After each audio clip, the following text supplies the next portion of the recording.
시편의 부흥이다 40번째 시간입니다. 오늘은 시편 30편에 있는 말씀, 여호와를 찬송하는 것이 부흥이다.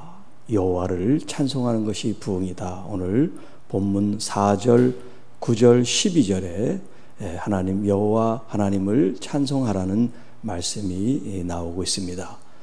오늘 우리의 삶 가운데 하나님을 영화롭게 또 하나님을 찬양하며 노래하는 그런 기쁨의 삶이 결국 하나님을 영화롭게 할 뿐만 아니라 우리의 삶을 하나님이 부욕해 하시고 또 부흥케 하신다는 것을 말씀을 통해서 한번 같이 은혜를 나누겠습니다.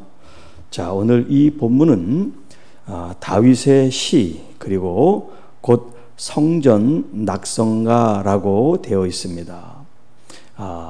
성전을 이제 다 성전 짓는 것을 이제 완성하고 낙성식을 하는데 바로 이 찬양의 시를 하나님 앞에 올려드렸다는 그런 이야기입니다.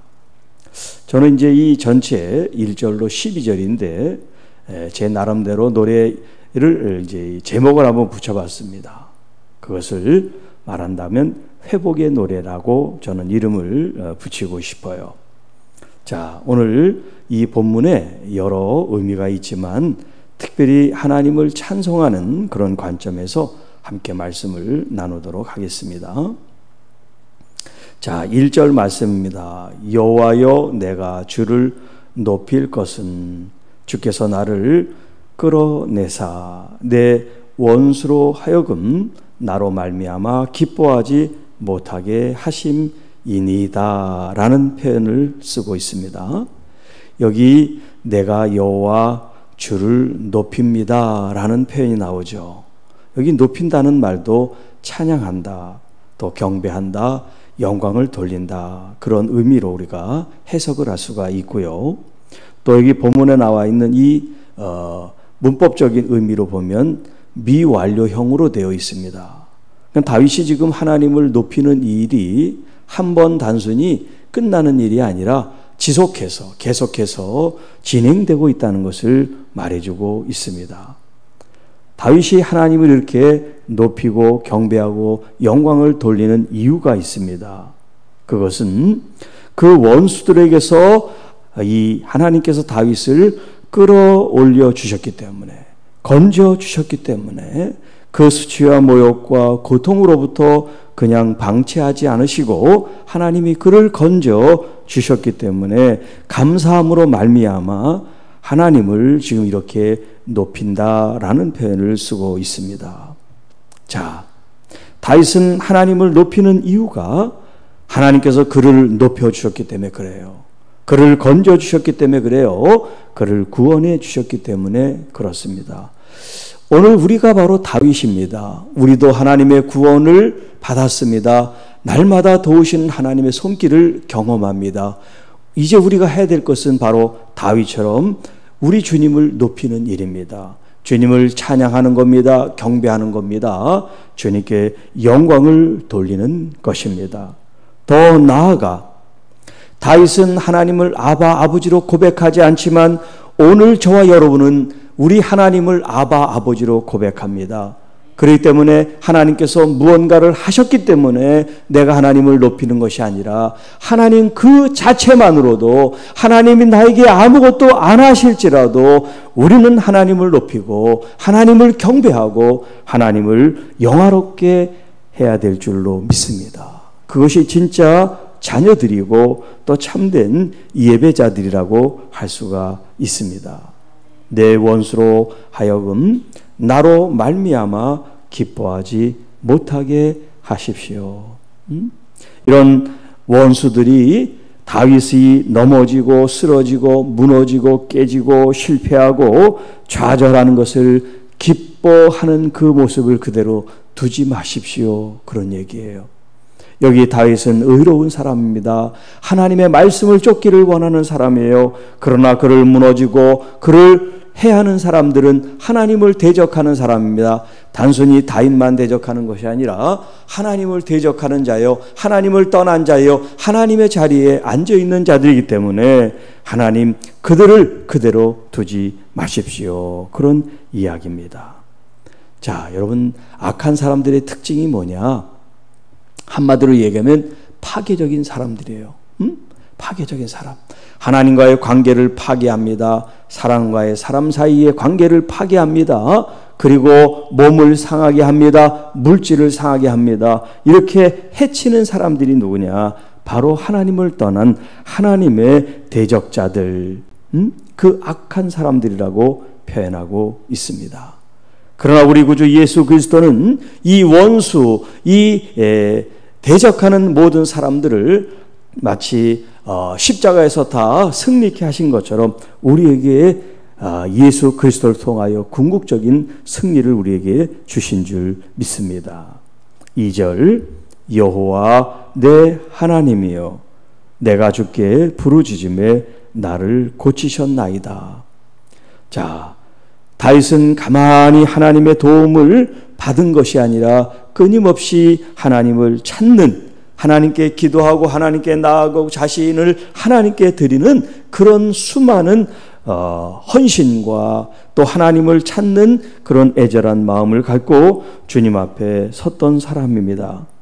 결국 하나님께서는 그의 부르짖음에 그의 기도와 간구와 호소에 응답해 주셨습니다. 어떤 결과로 응답해 주셨습니까?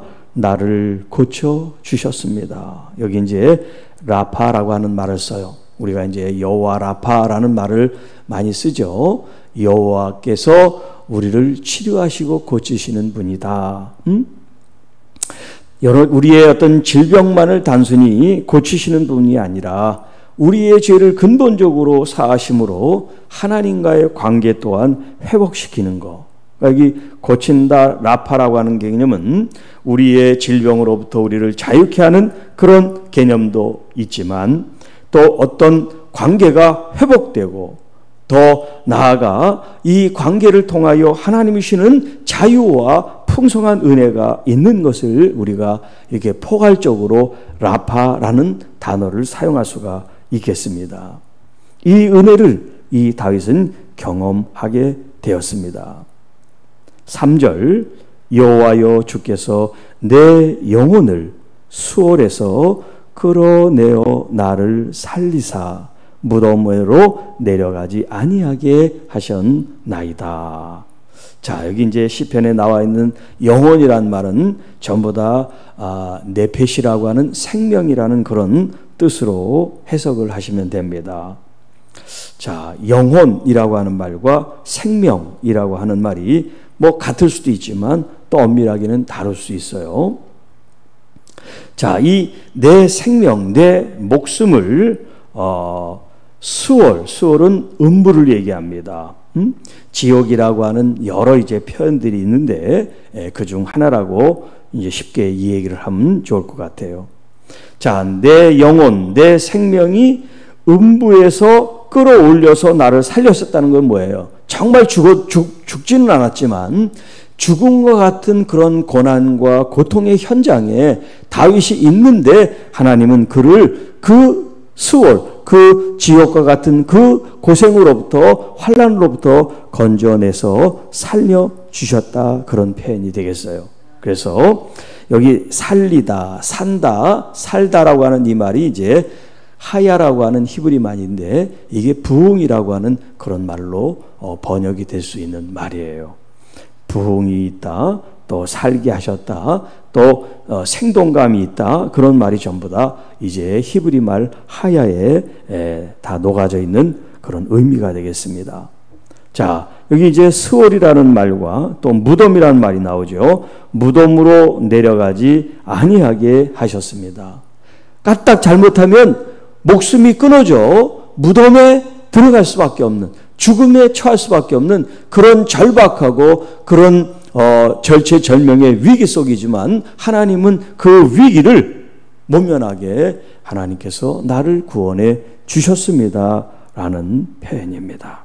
자, 여러분, 제일 무서운 말이 뭐예요? 죽는다는 말 아니겠어요?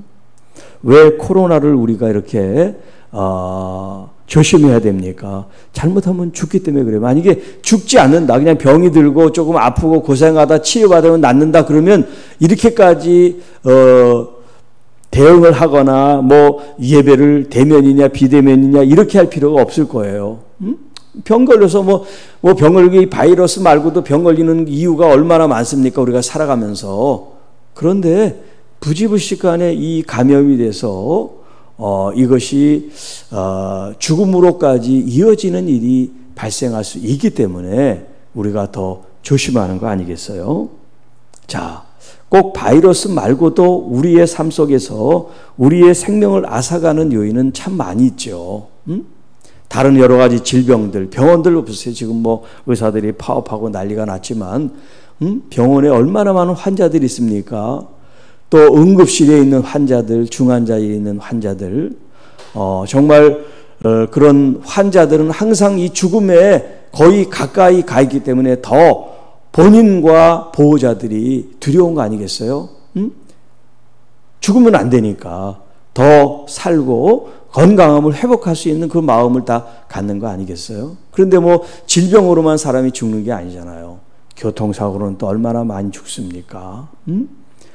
또 우리나라는 자살률도 많잖아요. 그러니까 이런저런 이유로 죽는 일이 참 우리 주변에 있을 수 있는데 중요한 것은 뭐냐면 이런 사고나 이런 질병으로 죽는 것이 아니라 우리가 수를 다해서 우리가 정말 살 만큼 다 살고 하나님이 오라 하실 때 가는 그 죽음을 경험하는 게 가장 좋은 거 아니겠습니까? 우리 모두가 다 그런 편안한 수를 다 누리고 편안하게 이제 기쁨으로 갈 수 있는 그 죽음을 맞이하는 게 가장 좋은 건데 여기 다윗은 지금 자기가 하나님 앞에 부름받아 갈 그런 때가 안 됐단 말이에요. 그런데 원수들이 자기를 해치는 그런 대적자들에 의해서 잘못하면 무덤에 갈 수 있는 그런 위기를 경험했다는 거예요. 그러나 하나님께서 그 위기를 모면하게 해 주셨습니다. 할렐루야. 자, 4절. 주의 성도들아 여호와를 찬송하며 주의 거룩함을 기억하며 감사하라. 여기 이제 여호와를 찬송하라는 말이 나오고 있습니다. 자, 먼저 성도라는 말을 지금 쓰고 있어요. 여기 이제 시편을 우리가 쭉 1편부터 30절까지 했지만 성도란 말은 아마 처음 나온 것 같아요. 제 기억상. 주의 성도들아. 여기 이제 성도들은 하시드라고 하는 단어인데 이 하시드는 뭐하고 비슷합니까? 헤세드, 헤세드, 하시드 비슷하죠. 이게 이제 그 자음이 우리가 이제 그 어근이라 그러는데 그 어근이 같아요. 자, 성도, 거룩한 사람들이죠. 거룩한 사람들, 경건한 사람들. 자, 이렇게 경건하고 거룩한 사람들은 누구냐면 하나님의 헤세드를, 하나님의 은혜를, 하나님의 자비를 받은 사람들이 경건하고 거룩한 사람들이 되는 거예요. 그래서 헤세드라는 말에서 하시드, 거룩한 사람들이라는 말이 이제 나온 거예요. 우리가 하나님의 그 은혜를 경험하면 경험할수록 내 자신이 더 경건해지고 더 구별되고 더 거룩한 삶을 살기를 원하는 사람들이 돼야 돼요. 그게 바로 성도라는 이름을 붙인 사람들이에요.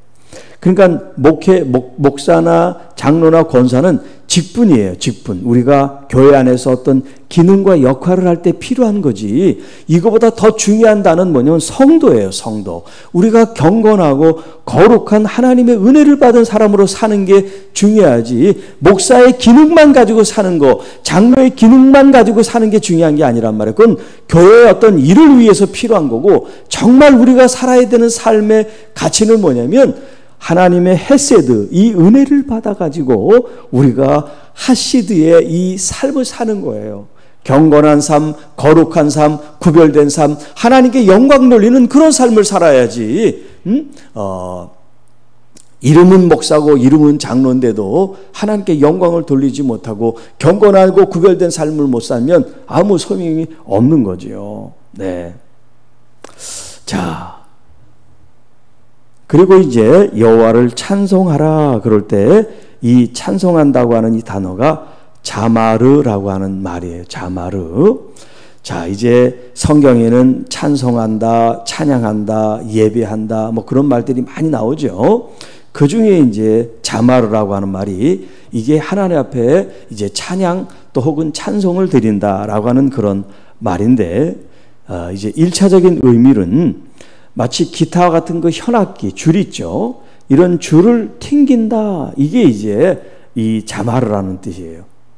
그러니까 이 줄을 튕기면서 뭘 합니까? 노래를 부르죠. 이렇게 줄을 튕기면서 노래를 부르는 게 이게 이제 자마르라는 의미예요. 그런데 이제 우리는 왜 줄을 튕기면서 이 기타를 치고 노래를 합니까? 하나님께 감사를 표현하고 하나님이 하신 일을 영광 돌리기 위해서 우리가 노래하는 거예요. 기분 좋게 노래하고 나를 위해서 노래하는 게 찬양이 아니에요. 찬양은 뒤에 말씀도 있지만 그의 거룩함을 기억하여 감사하는 게 이게 찬양의 내용이 돼야 돼요. 이게 찬양하는 이유와 목적이에요. 하나님이 우리에게 하신 일 때문에 너무 감사해서 너무 기뻐서 정말 악기를 가지고 춤을 추며 주님을 영화롭게 노래하는 그게 뭐냐면 바로 자마르, 찬양하고 찬송하는 거예요. 근데 찬송과 찬양이 좀 다른데, 찬양은 하나님을 높이는 행위고 그 찬양을 노래로 하는 게 찬송이에요.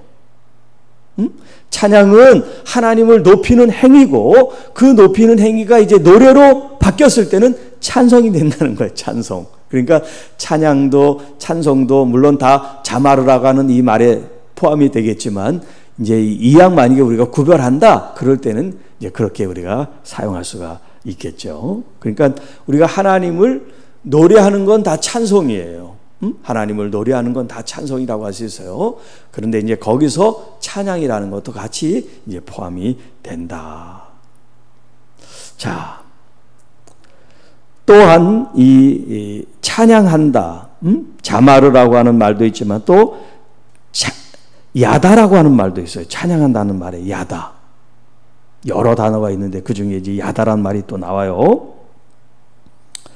자, 이 야다라고 하는 의미는 뭐냐면, 우리가 이제 히브리 성경에서 가장 많이 쓰는 야다가 뭐냐면, 동침함으로, 아담과 하와가 동침함으로라고 할 때 그게 이제 야다예요. 야다 히브리어. 그러니까 동침하는 것을 통해서 더 알아가고 더 경험한다는 뜻이거든요. 그래서 이제 영생도 하나님과 그의 보내신 예수 그리스도 그분을 아는 게 영생이라고 할 때 그 안다는 게 히브리인의 그 개념으로는 야다라는 뜻이에요. 안다. 더 깊이 경험을 통해서 안다. 그 알아가는 그 과정이 이제 신앙의 어떤 과정이라고 할 수 있는데, 이 찬송한다는 것도 야다고 안다고 하는 것도 야다예요. 이 발음이 똑같아요. 그리고 어근이 같아요. 글자가 완전히 같은 건 아닌데 글자가 세 글자인데 두 글자가 같아요. 그리고 마지막 이제 그 꼬리 부분이 다른데, 자, 하나님을 더 깊이 경건을 통해서 알아가고 경험을 통해서 알아갈 때 어떤 일이 있느냐? 하나님을 찬양하게 된다는 거예요. 아까 헤세드라는 말이 하시드라는 말을 우리에게 이제 더 발전시키는 것처럼 하나님을 아는 야다가 하나님을 찬양하는 야다가 되는 거예요. 그럼 우리가 하나님을 알고 하나님의 은혜를 받으면서 가만히 있으면 안 돼요. 하나님을 찬양하고 하나님의 감사에 대한 표현을 해야죠. 그게 물질로 나오든 노래로 나오든 춤으로 나오든 헌신으로 나오든 무언가로부터 표현이 되어 나와야 되는 거예요. 그게 찬송이고 찬양이라고 말하고 있어요. 그러니까 입만 가지고 찬양하면 안 돼요. 정말 우리가 하나님 앞에 물질을 드리고 시간을 드리고 헌신을 하는 그런 진짜 찬양이 찬양인 겁니다. 자, 그 다음에 이제 5절 말씀. 그의 노염은 잠깐이요 그의 은총은 평생이로다. 저녁에는 울음이 깃들일지라도 아침에는 기쁨이 오리로다. 여기 이제 그 문학적인 형식으로는 대꾸법이라 그래. 서로 대칭이 되고 상대가 되는 그런 단어들을 나열하고 있습니다. 자, 여호와 하나님의 노여움은 분노, 진노를 말합니다. 그리고 여기 진노에 대한 대칭으로 여호와의 은총이라는 말을 쓰고 있어요. 그러니까 여호와의 진노와 여호와의 은총은 서로 상대적이죠. 같은 하나님께서 지금 행사하시고 또 나타내시는 것이지만 하나는 하나님의 진노와 또 하나는 하나님의 은총이란 말이에요. 진노는 무섭습니다. 차갑습니다. 그러나 주님의 은총은 따뜻합니다. 그리고 훈훈하고 또 좋습니다. 그렇죠, 서로. 자, 그런데 하나님의 진노는 잠깐이고 하나님의 은총은 평생이다. 할렐루야. 여러분, 이게 바뀌어가지고 하나님의 진노는 평생이고 하나님의 은총은 잠깐이다 그러면 아이고 어떻게 살아요 우리가. 그런데 하나님의 진노는 잠깐 순간이에요. 감사하죠. 그런데 하나님의 은혜, 은총은 평생 내가 살아가는 날 동안 항상 주어지고 있다니 얼마나 감사하고 얼마나 기쁘고 얼마나 고맙습니까? 자, 그리고 저녁에는 울음이 깃들고 아침에는 기쁨이 옵니다. 여기 저녁이란 말과 아침이란 말이 서로 대립이 되죠. 그리고 울음이란 말과 기쁨이란 말이 서로 상대를 하고 있단 말이에요. 이게 이제 대꾸법이에요. 자, 저녁에는 슬픔으로 가득합니다. 하나님의 진노와 심판과 그런 것들로 내 마음이 아프고 힘들지만 또 그것이 지나가면 하나님은 새로운 날을 주시고 새로운 기쁨과 희망을 주시고 나에게 은혜와 은총을 베푸시는 하나님인 것을 보여주신다. 여기 이제 은총과 은혜가 달라요. 보통 은혜는 헤세드인데 여기 은총이라는 말은 라촌이라고 하는 말을 써요. 라촌. 자, 은혜라고 하는 것은 굉장히 포괄적인 거예요. 하나님의 헤세드는 거기에 인자와 자비와 사랑, 이 모든 것들이 큰 덩어리라고 생각하면 좋겠어요. 포괄적인 개념인데 여기 이제 은총이라고 하는 라초는 뭐냐면 그 중에 한 가지 호의, 하나님께서 우리에게 선의를 베푸시는 거, 호의를 베푸시는 거, 그거를 가리켜 라촌, 은총이라고 얘기합니다. 다 하나님의 은혜 가운데 포함된 거예요. 그런데 이제 그것을 조금 더 구체적으로 말할 때 은총이라 그렇게 표현하고 있다는 거. 6절. 내가 형통할 때, 형통이라는 것은 평안하고 편안하게 쉬는, 그런 안식하는, 어려움이 없는 그런 상태를 말합니다. 내가 형통할 때 말하기를 영원히 흔들리지 아니하리라 하였노라. 위기 속에서 이런 말을 하는 것이 아니라 하나님이 은혜를 주시고 평화를 주시고 평강을 주실 그때에 내가 하나님의 그 은혜를 받아서 이제 내가 요동치 않고 영원토록 내가 하나님 앞에 변함없는 나의 믿음을 고백하며 살 수가 있습니다 라는 그런 표현을 쓰고 있어요. 왜? 자기는 하나님의 노여움도 겪었어요. 그리고 저녁에 슬픔도 겪었어요. 아픔도 겪었어요. 그리고 무덤에 가기 직전 그런 위험도 겪었습니다. 그런 위기도 겪었습니다. 그렇기 때문에 이제 하나님 주시는 이 평화, 하나님 주시는 이런 안정감, 이 속에서 이제 자기의 모든 삶을 하나님께 위탁하는 그런 고백을 드리고 있는 거예요. 7절. 여호와여 주의 은혜, 여기가 이제 은혜지만 은총이라고 하는 라촌을 쓰고 있어요. 주의 라촌, 주의 은혜, 은총, 은혜로 나를 산같이, 산은 이제 마운틴, 산을 말합니다. 산같이 굳게 세우셨습니다. 여러분, 지금 한 일기에 다윗을 하나님이 그 산 마운틴, 거대한 산맥처럼 그렇게 큰 산으로 하나님이 그를 굳게 세우셨다는 표현을 쓰고 있어요.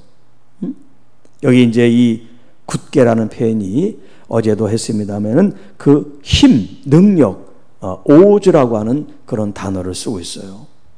하나님께서 그런 능력, 그런 힘, 하나님의 여호와의 힘으로 나를 산처럼 든든하게 굳건하게 세워주셨습니다. 자, 그런데 주님께서 얼굴을 가리시니까 내가 근심 속에 쌓이게 됐습니다. 자, 하나님의 은총으로 내가 산같이 굳건하게 담대하게 세워졌는데 하나님께서 얼굴을 가리시니까 내가 다시 두려움과 근심이 쌓이게 됐습니다. 그런 표현이에요. 새 번역에는 이렇게 번역되어 있습니다. 태산보다 더 든든하게 은총으로 나를 지켜주시던 주님께서 나를 외면하시자마자 나는 그만 두려움에 사로잡히고 말았습니다. 이게 우리 인간의 연약함인 것 같아요. 좀 전까지도 하나님이 함께 계신다는 그런 확신 속에서는요, 두려울 게 없고 하나님이 나를 든든히 지켜주는 것 같은데 하나님이 나를 외면하고 하나님이 나를 떠난 것 같은 생각이 들면 금방 두려움이 엄습해오고 초조하고 불안하고 평강이 깨지는 그런 우리의 연약한 모습을 보게 됩니다. 그러니까 뭐가 문제일까요? 정말 하나님이 얼굴을 가리고 우리를 외면하신 걸까요? 우리가 아무리 하나님을 찾아도 하나님이 안 보이는 걸까요? 하나님께서 숨으시고 또 나타나시는 것이 아니라 오늘 우리의 마음이 그렇습니다. 마음이 환경에 따라서 어떤 때는 똑같은 환경이지만 그 똑같은 환경도 우리의 어떤 그런 상황에 따라서 또 나이에 따라서 또 주변 관계에 따라서 그게 불안하기도 하고 또 좋기도 하고 이렇게 왔다 갔다 할 때가 있단 말이에요. 그렇기 때문에 여러분 내 마음을 지키는 것이 얼마나 중요한지 몰라요. 내 마음을 지키는 게 전부라고 성경이 말하고 있어요. 생명을 지키는 것 같은 거예요. 마음을 지킨다는 게. 자, 8절 여호와여 내가 주께 부르짖고 1절에도 부르짖는다 말씀이 나오는데 또 표현되어 있습니다. 2절에 내가 주께 부르짖었습니다. 나를 고쳤습니다. 그 고백이 나오죠. 2절에. 자, 8절 여호와여 내가 주께 부르짖고 여호와께 간구하기를 내가 무덤에 내려갈 때, 지금 무덤이 또 나와요. 나의 피가 무슨 유익이 있으리요. 진토가 어떻게 주를 찬송하며 주의 진리를 선포하겠습니까? 지금 이게 기도의 내용인데 어떤 기도를 지금 하고 있는지를 우리가 한번 살펴보는 거예요. 자, 다윗이 여호와께 부르짖습니다. 그리고 간구합니다. 여기 간구하다는 것은 히브리 말로 하난이라는 말이에요. 하난. 이건 은혜를 구한다는 거예요. 하나님의 자비와 하나님의 은총을 구한다는 그런 말이 간구한다 그런 단어 속에 포함이 되어 있습니다. 그러니까 다윗이 지금 얼마나 위급한 상황이고 갈급한 상황인지를 알겠죠. 하나님의 은혜 없이는 살 수가 없는데 자기의 온 몸으로 부르짖듯 호소하는 부르짖음을 하나님께 하고 있는데 첫 마디가 뭐냐면 주님 제가 지금 무덤에 내려갈 것 같아요. 지금 내가 땅속에 묻힐 것 같아요. 그게 뭡니까? 지금 나의 피가 내가 지금 죽는다 이 말이에요. 피는 내 생명을 말합니다. 내가 지금 피 흘려 죽어서 지금 무덤에 내려갈 지경에 이르렀습니다. 그 말이에요. 그러니까 얼마나 지금 다윗이 이 위기 앞에 지금 죽음을 맞닥뜨리고 있는 그런 순간에 있다는 걸 이렇게 얘기하죠. 또 진토가 어떻게 주를 찬송하며, 진토라는 것은 뭐냐면 흙을 말해. 흙을, 진토, 먼지, 흙, 이런 티끌. 이 아파르라고 하는 이 단어 진토라는 말이 어디에 나오냐면 창세기 3장 19절에 흙이라고 하는 말로 이제 번역이 되는데 이게 바로 아파르 진토라는 말이에요. 내가 흙으로 돌아갈 때까지 얼굴에 땀을 흘려야 먹을 것을 먹으리니. 아담이 하나님 앞에 범죄했을 때 하나님께서 하신 말씀이에요. 이제 흙으로 돌아가는 거예요. 내가 그것에서 취함을 입었음이라 너는 흙이니 흙으로 돌아갈 것이니라. 이 먹지 말라고 한 이 실과를 통해서 하나님과의 관계가 단절된 거예요. 하나님과의 관계가 있을 때는 하나님의 영으로 호흡을 합니다. 살아있는 존재가 되고 하나님과 교통하고 교제할 수가 있지만 하나님이 이제 그 영을 회수하셨어요. 그러다 보니까 이 육체의 껍데기만 남으니까 이게 뭐냐면 바로 아파르, 진흙덩어리, 흙덩어리, 진토와 같이 됐다는 거예요.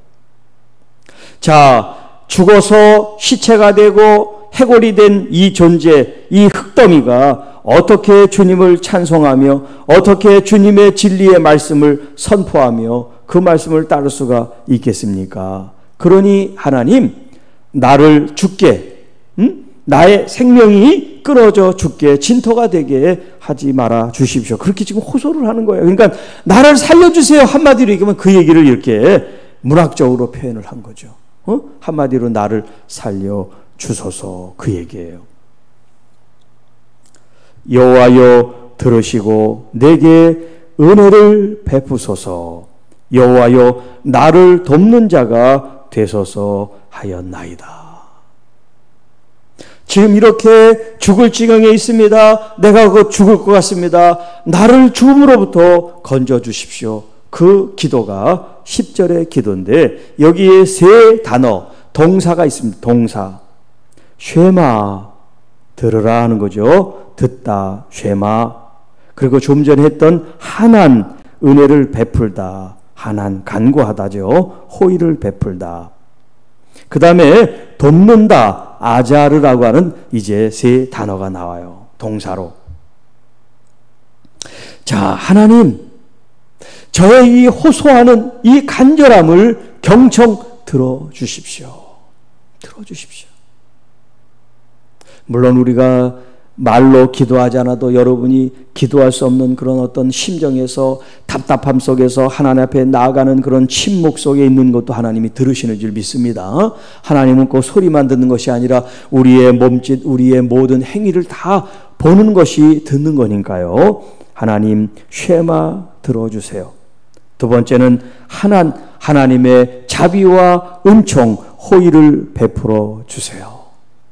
세 번째, 그렇게 하나님 들으셨고 하나님 마음에 헤세드, 그런 하나님의 그런 자비한 마음이 일어나면 실제로 아자르, 나를 도와주십시오. 돕는 실제가 있어야 될 거 아니에요. 하나님 마음만 가지면 안 되지. 그 마음이 표현돼야 되잖아요. 우리도 마찬가지고 하나님도 마찬가지고 하나님도 이 마음만 가지면 안 돼. 하나님의 그 마음과 하나님의 그 생각이 밖으로 표현이 돼야지. 그러지 우리가 은혜를 받고 구원을 받게 되는 거죠. 이 세 단계가 중요합니다. 들으시고 은혜를 베푸시고 나를 실질적으로 도와주십시오. 할렐루야. 그래서 시편 70편 5절에 나는 가난하고 궁핍하오니 하나님이여 속히 내게 임하소서. 주는 나의 도움이 되십니다. 나를 건지시는 이시오 여호와여 지체하지 마십시오. 이렇게 나를 돕는 분으로 나를 건져내달라는 그런 표현을 쓰고 있어요. 우리가 잘 아는 말씀 시편 121편 2절 나의 도움은 천지를 지으신 여호와에게서로다. 도움이 나에게서 어디 오나 그런 질문을 할 때 대답을 한 거예요. 나의 도움은 땅과 하늘을 창조하신 우리 하나님으로부터 도움이 오고 있습니다. 여러분도 이런 기도, 이런 하나님 앞에 고백이 있기를 바랍니다.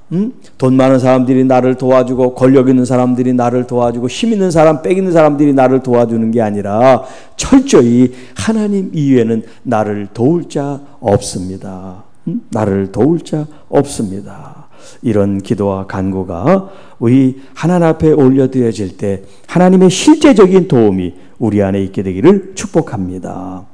자, 11절 주께서 나의 슬픔이 변하여 내게 춤이 되게 하시며 나의 베옷을 벗기고 기쁨으로 띄우셨습니다. 여기도 똑같이 대꾸법이 또 나와요. 슬픔이 나오고 베옷이 나오고 춤이 나오고 기쁨이 나오죠. 그래서 자, 여기 슬픔과 기쁨이 서로 대립이 되고, 그 다음에 여기 이제 배옷이라고 하는 이 말이 이제 춤이라고 하는 그런 말과 또 대꾸를 이루고. 자, 나의 슬픔이 변하여 내가 춤을 춥니다. 이 춤은 기쁨을 상징하는 거예요. 기쁨. 그리고 배옷, 이것은 슬플 때, 애통할 때 입는 그런 옷인데, 이 옷을 벗고 이제 기쁨으로 옷을 입었다는 건 뭡니까? 내가 그것을 회복시키고 이제 상황이 바뀌었다는 걸 얘기를 하죠. 그래서 여기 슬픔, 배옷은 같은 의미고, 춤과 기쁨으로 띠를 띠었다, 이것은 같은 의미로 지금 우리가 해석을 할 수가 있겠어요. 자, 여기 이제 중요한 단어가 변하다 하는 말이에요. 변하여. 누가 변하게 합니까? 우리는 정말 변하고 싶어요. 더 새롭게 정말 더 좋은 방향으로 나아가고 싶은데, 그 변화를 일으키는 주체가 누구냐면 주님이에요. 여호와께서 나를 변화시켰다는 거예요. 내 슬픔을, 내 배옷을, 내 아픔을, 내 상처를, 내 고통을 주님이 감싸시고 치유하시고 우리를 회복시키셨다는 그런 말씀을 하고 계십니다. 여기 변하다 한다는 이 말이 이제 하파크라고 하는 말인데, 악을 선으로 바꾸고 쓴물을 단물로 바꿀 때 하나님의 이 변화의 역사를 의미하는 단어가 이제 하파크라는 거예요. 스파크 있죠. 스파크, 불꽃이 피는 거. 스파크가 아니라 하파크예요. 기억하기 좋게.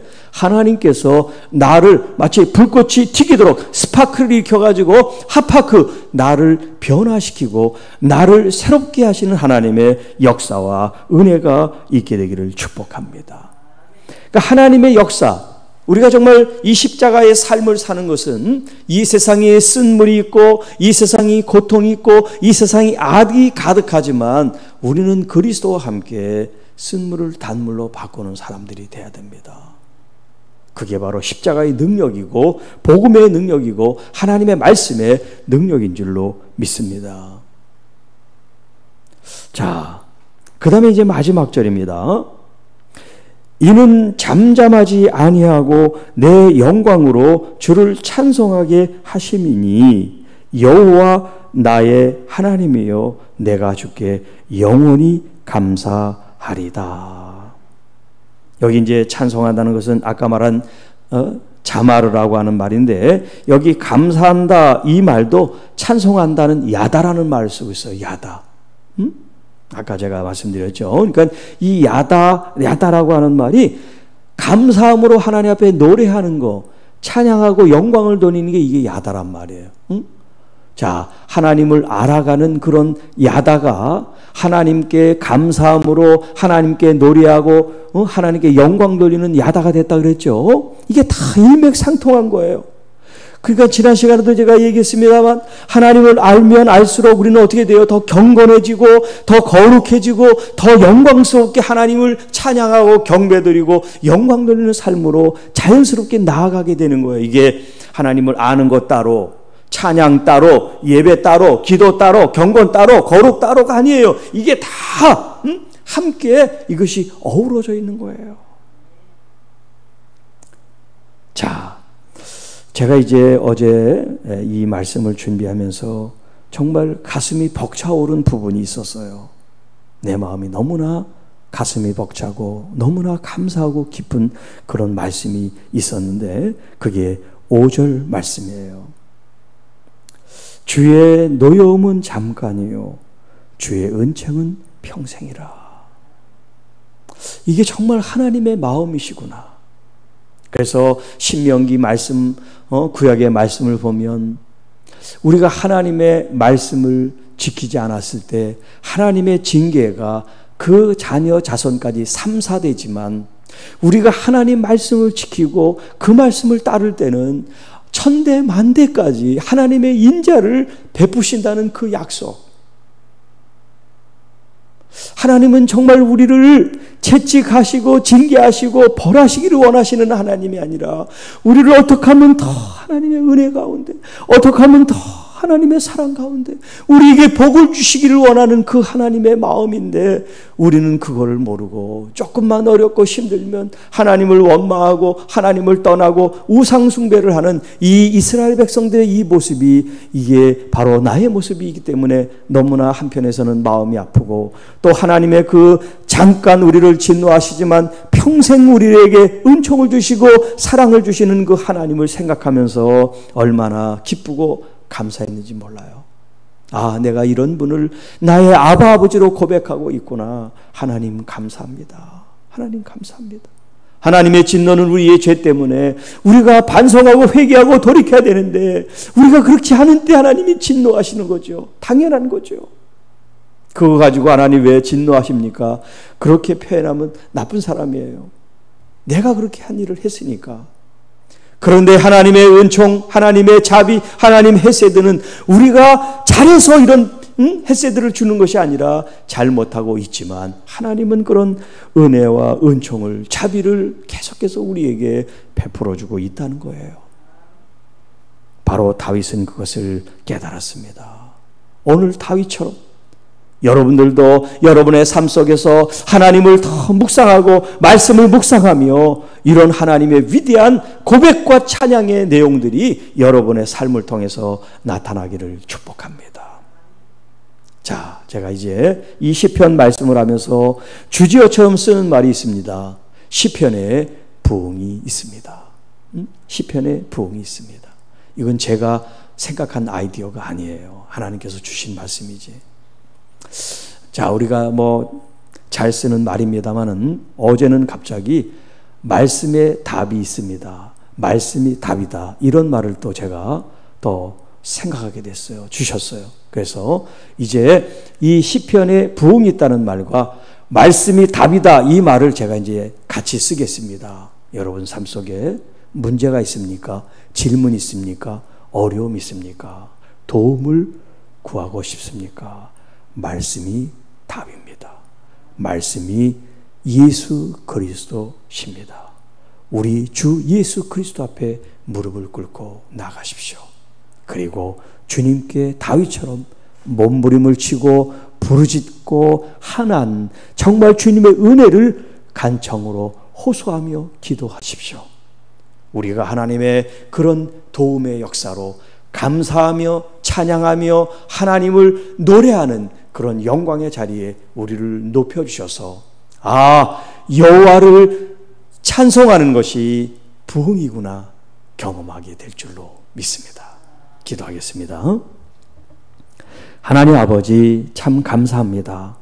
오늘도 시편 이 30편을 통해서 다윗의 위기와 아픔과 무덤에 가기 직전에 그런 어려움과 고통 속에서 하나님의 실제적인 도움과 구원하심과 또 고치시는 그런 여호와 라파의 경험을 한 것이 이제 오늘 나의 경험이 돼서 우리 주님을 더욱 영화롭게 감사와 찬송을 올려드리고 주님과 함께하며 오늘 내가 만나는 어떤 문제, 어떤 고통, 어떤 해답이라도 어떤 질문이라도 우리가 하나님의 말씀 예수 그리스도 안에서 답을 발견하고 길을 발견하고 그리고 하나님의 부흥의 그 역사를 경험하는 우리 모두가 되게 하여 주옵소서.